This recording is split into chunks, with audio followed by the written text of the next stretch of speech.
Gdy emulujemy sobie różne retro sprzęty, na przykład Game Boye, na naszych współczesnych PC-tach zawsze w głowie mamy to jedno pytanie: czy to, co robimy, jest na pewno legalne? No dobra, tak na serio, nikt tego pytania w głowie nie ma, prócz firmy Nintendo, która chyba jako jedyna walczy aktywnie z rozpowszechnianiem starych gier. My też powinniśmy raczej podczas zabawy używać obrazów naszych własnych gier, czy ich kopii zapasowych, i właśnie mam dzisiaj dla Was propozycję, jak ogarnąć takie coś jak kopiowanie gier z kartridżów do Game Boya na komputer, granie na nich na emulatorze, a także kopiowanie stanów gry i nie tylko to. Wszystko to dzięki urządzeniu GB Operator od firmy Epilog. Zanim o tym sobie pogadamy, tylko jeszcze mała przerwa na prezentację naszego partnera, firmy PCBWay. Firmy dostawcy wszelakich usług i produktów związanych z projektowaniem i wykonywaniem customowych płytek PCB, ale także ich montażem i składaniem w gotowy do sprzedaży produkt. Jeśli zarejestrujecie się na stronie PCBWay.com, otrzymacie kupon na $5, które wystarczy Wam na opłacanie produkcji 5 sztuk prostych płytek PCB, a możecie mi uwierzyć, możecie wykonać w ten sposób masę dodatków do maszyn 8 i 16-bitowych, a i PCB ma też, jak się ostatnio zorientowałem, druk 3D w ofercie. Przydatna rzecz do retro. Ale wracając do tematu odcinka. Cześć, tu Bork, Retrogralnia, i dzisiaj przetestujemy sobie właśnie GB Operatora, taki śliczny gadżet umożliwiający kopiowanie zawartości kartridży z Game Boya, Game Boya Colora i Game Boya Advance'a na komputer, a nawet i z komputera. Generalnie tematyka kopiowania gier na współczesne sprzęty i ze współczesnych sprzętów nie jest mi obca, jednak do tej pory głównie robiłem to dla komputerów. Zaczynając od Amigi i przegrywania dyskietek dawno temu przez złącze Serial, później w Commodore 64 podłączając stację dyskietek do PC-ta za pomocą kabelka XUM 1541, później stosując już naprawdę przeróżne wynalazki. Kopiowanie kartridży jednak jakoś tak zawsze było mi troszkę obce, ale dzisiaj przyszedł czas i na to, wszystko dzięki firmie Epilog, która podesłała mi swój produkt do recenzji. Czas na unboxing.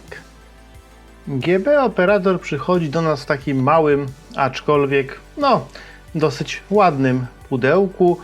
Na tym pudełku możemy znaleźć taki rysunek, który pokazuje, jak on wygląda, informacje, że działa na Windowsie, Macu i Linuxie, że jest kompatybilny z Game Boyem, Colorem i Advance'em. Po otwarciu mamy tutaj podziękowania za zakup tego sprzętu oraz sam sprzęt. I muszę powiedzieć, że sam sprzęt wygląda naprawdę solidnie. Jest on wyposażony w opakowanie z plexi, naprawdę dosyć grubego. Pod spodem jest tutaj taka gumka, więc on się raczej nie może przesuwać za bardzo po stole. Z tyłu mamy wyjście na USB-C, a od góry to raczej oczywiste miejsce na włożenie różnorakich kartridży. Druga rzecz to instrukcja obsługi. Nie jest ona za długa, ale chyba być nie musi. Mamy informację o tym, gdzie jest cartridge slot, gdzie jest port USB, w jaki sposób wkładać kartridże, a z drugiej strony jest informacja, jak update'ować oprogramowanie i gdzie można szukać supportu. Raczej proste i oczywiste. Do tego mamy dołączony kabelek USB-C i co? I możemy go podłączyć do portu. I co? I tak naprawdę urządzenie jest praktycznie rzecz biorąc gotowe do pracy. Dobra, to teraz przejdźmy do komputera, zainstalujmy oprogramowanie i sprawdźmy, co ono potrafi. To oprogramowanie i to urządzenie. Pierwsze, co musimy zrobić, to przejść na stronę epilog.co, przejść do działu ściągania plików, pobrać oprogramowanie na odpowiedni system operacyjny. Jak widzicie, jest wspierany i Linux, i Mac OS, i, co jest oczywiste, Windows. Instalacja jest również prosta. Ja sobie wyciągnę na chwilę tego epiloga, żebyście zobaczyli, jak on zostanie wykryty, i możemy odpalić operatora. On teraz wyszukuje, czy jest urządzenie podłączone. My co prawda nie mamy, ale możemy urządzenie podłączyć i gotowe. Instalacja została zakończona. I to tak naprawdę wszystko. Teraz możemy przejść do tego, jak to oprogramowanie należy używać na żywca. No dobrze. Od czego by tutaj zacząć? Mam tutaj na przykład cartridge do Tetrisa, bardzo sławna gierka. Wystarczy, że go tutaj umieścimy, no i gotowe. Możemy już praktycznie odpalać grę w emulatorze, bo się tak szybko ściągnęła z cartridge'a na komputer. Ale zanim to zrobimy, jeszcze sobie ustawię w opcjach emulatora, czym będziemy sterować. A mamy tutaj Xbox 360 kontroler, który wcale takim kontrolerem nie jest, bo jest to pad 8-bit do, który udaje pad do Xboxa. No w sumie to nawet sprytne. A i B jest o dziwo odwrotnie niż być powinien, także możemy klawisze przemapować. To jest w sumie dobra opcja. Start, select, żeby to się wszystko zgadzało. Zapiszemy sobie ten stan, odpalmy i zobaczmy, jak to działa.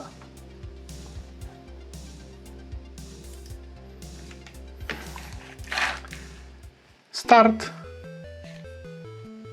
Typ A. 0. Jaki Tetris jest, każdy widzi. Jak tutaj widzicie, mamy czarno-biały obraz, ponieważ ten cartridge to jest cartridge do zwykłego Game Boya. On nie ma zaszytych kolorów. Tak zostało to rozpoznane. Oprócz tego, że mogliśmy zagrać, mamy tutaj informację o tym, że jest to Tetris. Mamy ikonkę gry. Ikonki gry są częścią pakietu, także nie wszystkie gry są rozpoznawane out of the box. Czasami są jakieś update'y, które dodają nowe ikonki, nowe opisy. Mamy opis, Tetris, wersja Word, Revision A, kto wydał, opis gry, informacje, że jest to oficjalny cartridge i że jest to cartridge tylko do odczytu. To była zakładka Play. W zakładce Data możemy ściągnąć fizycznie cały ROM cartridge'a na dysk twardy i ściągnijmy go sobie. Tutaj widzicie, że już raz go ściągałem, ale zapiszę go jeszcze raz.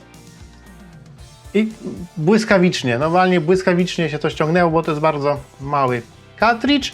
Gdybyśmy mieli w tym miejscu, gdybyśmy mieli włożony cartridge, który jest cartridge'em typu flash, na który można nagrywać gierki, to tutaj moglibyśmy to update'ować. Jeśli cartridge, który mamy włożony, obsługuje save'y, to jest to tutaj widoczne. No akurat ten cartridge nie obsługuje, ale włóżmy jakiś inny. O, na przykład Jamesa Bonda. To jest też chyba cartridge do Game Boya zwykłego. Możemy go od razu odpalić. Tak jak widzicie, to jest cartridge znowu do czarno-białego, zwykłego Game Boya. O, tutaj są nawet jakieś save'y. To bardzo dobrze, bo będziemy mogli zaraz sobie sprawdzić, jak działa obsługa save'ów. Przejdźmy do zakładki Data. No, musimy wyjść z emulacji.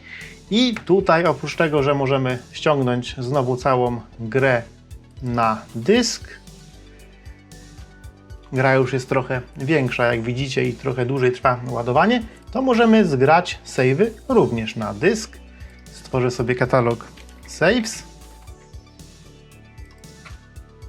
I w tym momencie, bardzo szybko się to save'owało, i w tym momencie mamy zbackupowane save'y. A backup save'ów to jest naprawdę rzecz, która dla posiadaczy Game Boya jest wręcz wymagana w dzisiejszych czasach. Większość cartridge'y do Game Boya posiadała zapisy utrzymywane bateryjnie.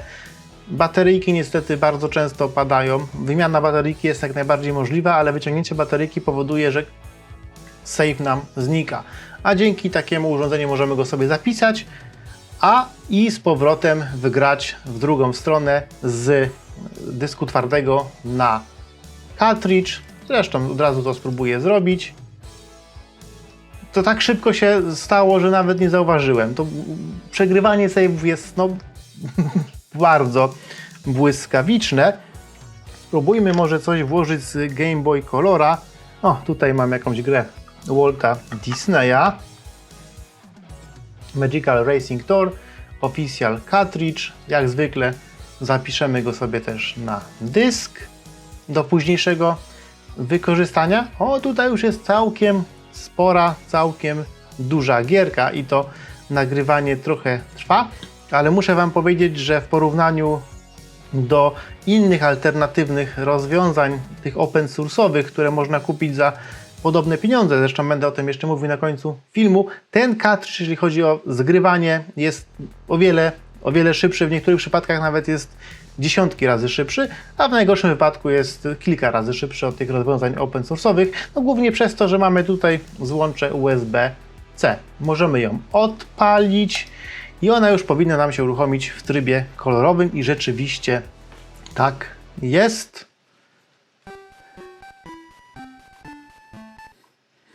Notabene aż się dziwię, że taka gierka nie ma save'ów.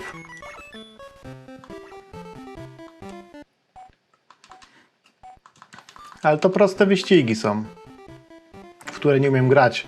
Przy okazji Wam pokażę kilka opcji emulacji. Czy tutaj mogę je zmienić na miejscu? Tak, mogę je zmienić nawet bez wyłączania gry. Możemy zmienić język, możemy ustawić takie coś jak autozapisywanie na cartridge. Jeśli to jest włączone, to save'y, które wykonamy tutaj w emulatorze, od razu nam się przegrają na cartridge. Także możemy używać cartridge'a tak samo jakbyśmy go mieli włożonego do Game Boya. Tutaj mamy opcję przyspieszania gierki.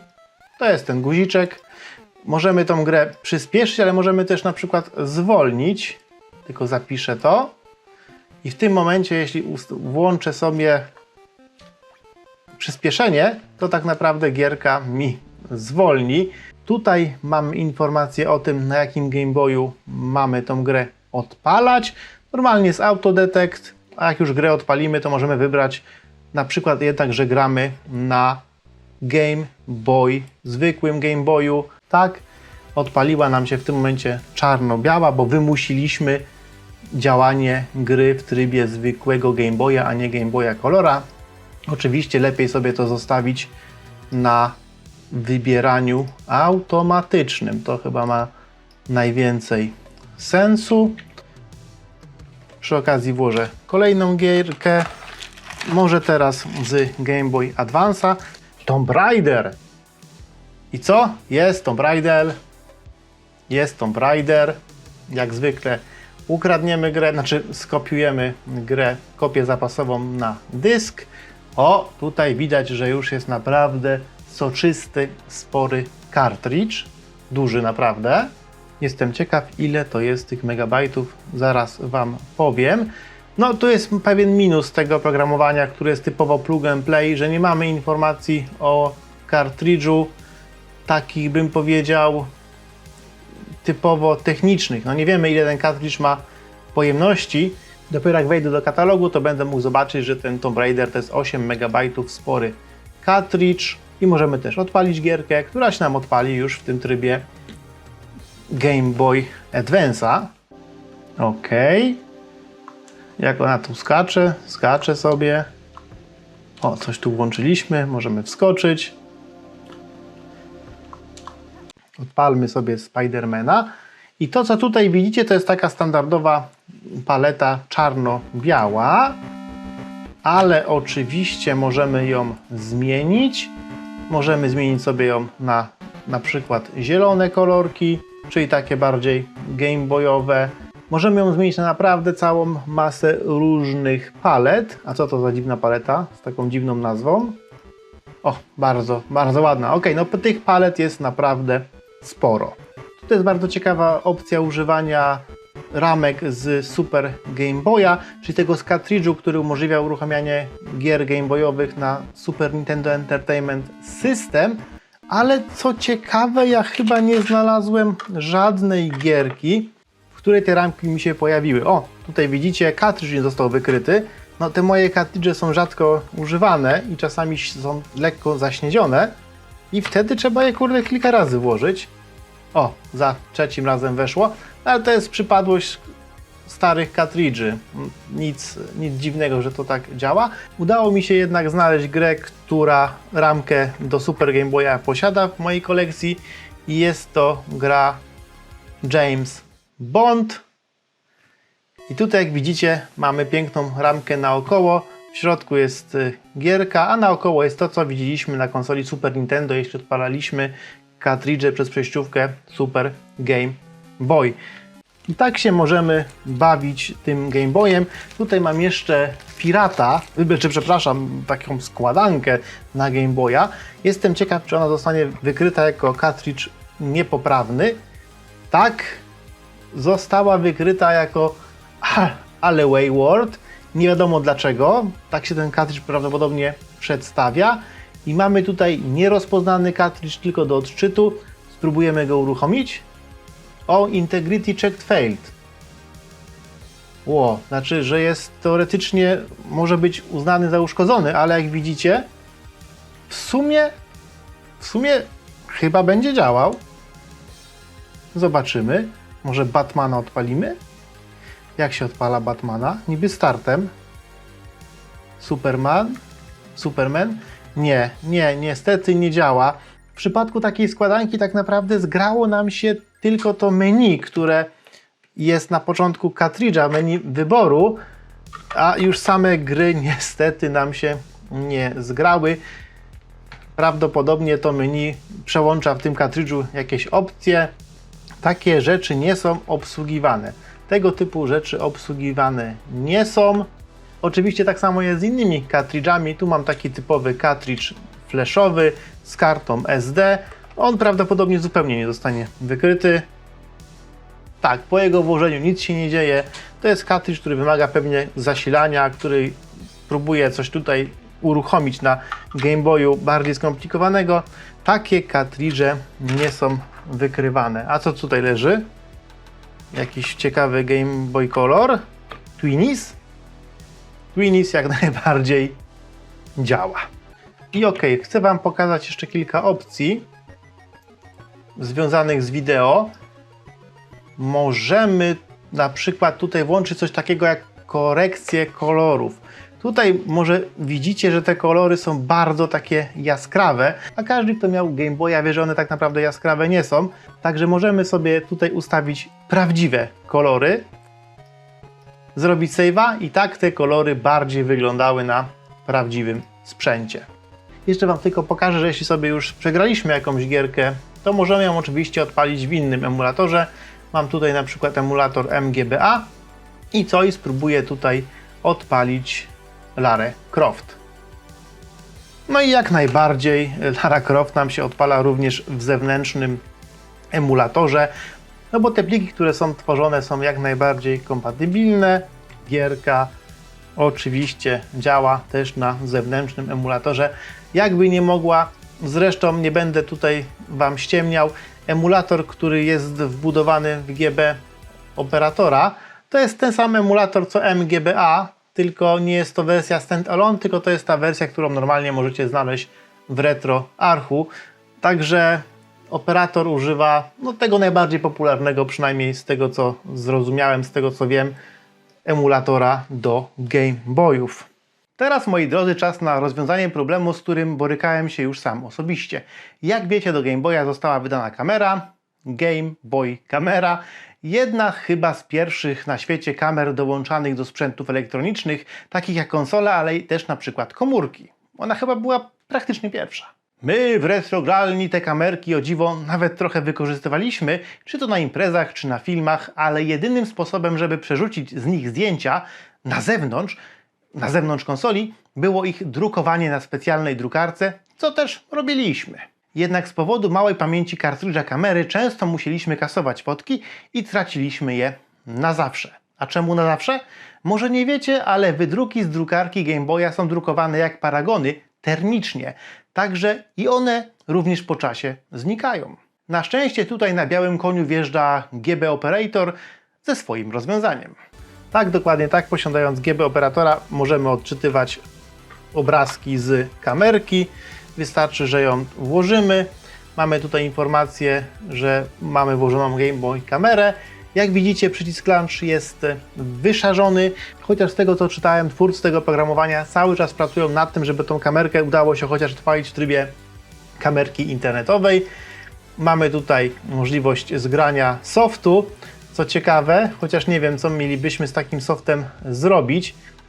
Oczywiście mogę spróbować tak trochę na chama odpalić ten soft do kamerki w emulatorze i zobaczyć, co się stanie. No coś tu się niby odpaliło, ale do końca nie działa. Działa nawet i jak widzicie, ten kurczę emulator odpala ramki.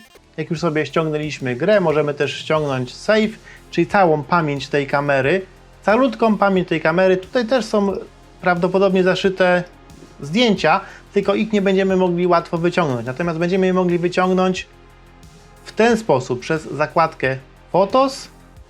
Możemy je sobie zapisać i ja sobie je może zapiszę w nowym folderze. I one się zapisały.